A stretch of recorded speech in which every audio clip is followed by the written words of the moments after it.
Buenos días, ingeniero. Nosotras somos el grupo D. Está conformado por Cordóñez Marilyn, Hidalgo Carol, Pérez Jessica, Ramírez Daniela y Almacia Micaela. Nosotras les vamos a hablar acerca del sistema de control de un pasteurizador. Un pasteurizador es un equipo mediante el cual se realiza la pasteurización de una bebida. La pasteurización es un proceso de calentamiento diseñado para matar microorganismos de algún alimento. Este proceso debe llegar a una temperatura mínima requerida de forma continua durante el tiempo mínimo que requiere el equipo según sea su diseño y construcción. Un pasteurizador está compuesto por un conjunto de equipos, por lo tanto es un sistema. Está compuesto por un recipiente con un revestimiento, termómetros, agitadores. Como se puede observar en la figura 1, el diagrama de proceso y la disposición de los elementos, dentro de un pasteurizador encontramos sensores de temperatura, de presión, de nivel, de caudal y varias válvulas.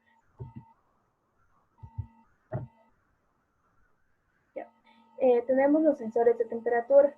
El pasteurizador posee 6 zonas en donde debe ser controlada la temperatura para completar el proceso correctamente. Para esto es necesario medir la temperatura y en consecuencia de las mediciones actuar sobre el proceso, regulando las válvulas en dependencia de la temperatura medida, hasta llegar a la temperatura que se requiere en cada zona. Como se puede observar en la figura 2, tenemos un termómetro de resistencia CT100 y un transmisor en la cabeza. Un PT100 es un sensor de temperatura, tiene un alambre de platino que a 0 grados centígrados tiene una resistencia de 100 ohms. Esta temperatura será directamente proporcional a la temperatura, es decir, que si aumenta la temperatura, la resistencia también incrementará. Este incremento no es lineal, pero sí es creciente y es característico del platino, de tal forma que mediante tablas es posible encontrar la temperatura exacta a la que corresponde. Como se puede observar en la figura 3, tenemos la gráfica del comportamiento de un sensor de la temperatura de un PT100.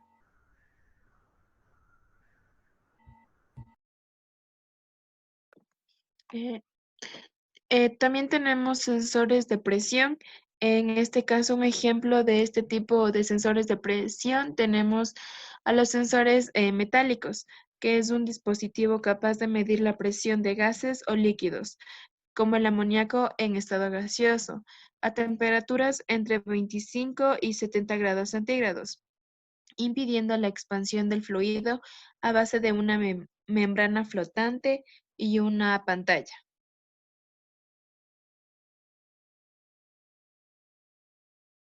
Aquí tenemos los sensores de nivel.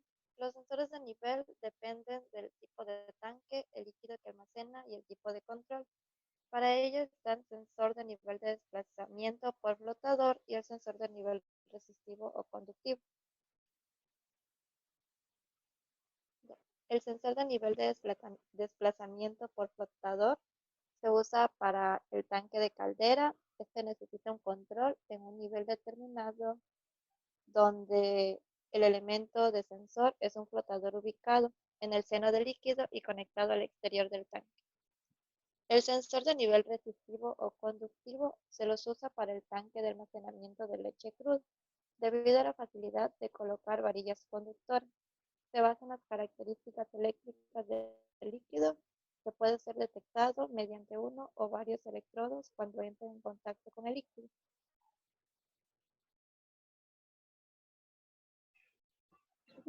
También tenemos sensores de caudal.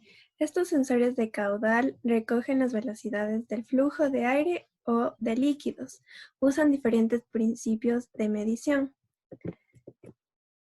Tenemos los sensores de caudal que son utilizados en el sector de calefacción, ventilación y climatización.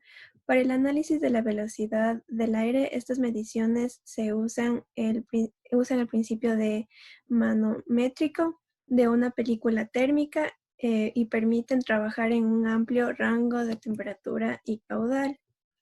También tenemos los sensores para líquidos que funcionan sobre la base de ultrasonidos Esta medición sin contacto tiene la ventaja que los sensores no están expuestos a golpes de ariete y medios sólidos. Para medir los canales de velocidad del aire a través de sensores en cruz, estos tienen como señal de salida una presión diferencial. Es proporcional a la velocidad del flujo de aire. El sensor debe estar colocado en la tubería contra la corriente, haciendo que la lectura sea lo más precisa posible. La velocidad de flujo caudal viene determinada por el plan de trabajo, capacidad de trabajo que está establecida en cada industria. Cuanto mayor es el caudal a procesar, mayor será el intercambiador de calor que se necesite.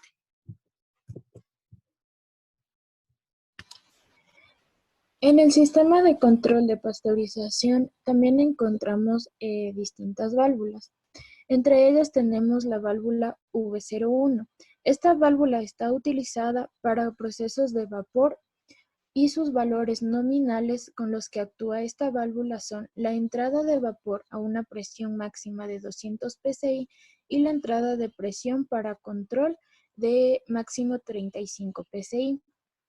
La válvula V03 o válvula de 3 vías tiene como objetivo principal el permitir el paso del flujo en algunas de las dos salidas dependiendo de una señal de suministro de aire. Este estado se mantiene hasta que la presión del aire sea interrumpida. También tenemos la válvula V08.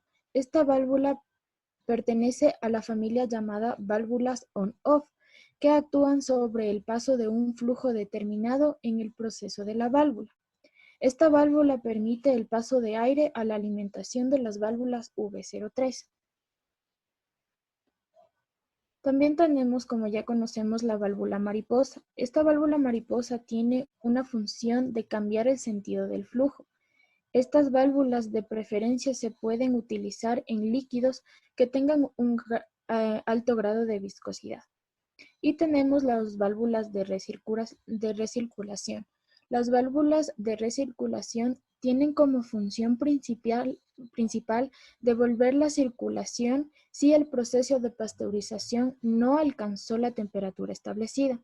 Se considera una válvula de tipo neumática y su material de fabricación es de acero inoxidable. Gracias por la atención.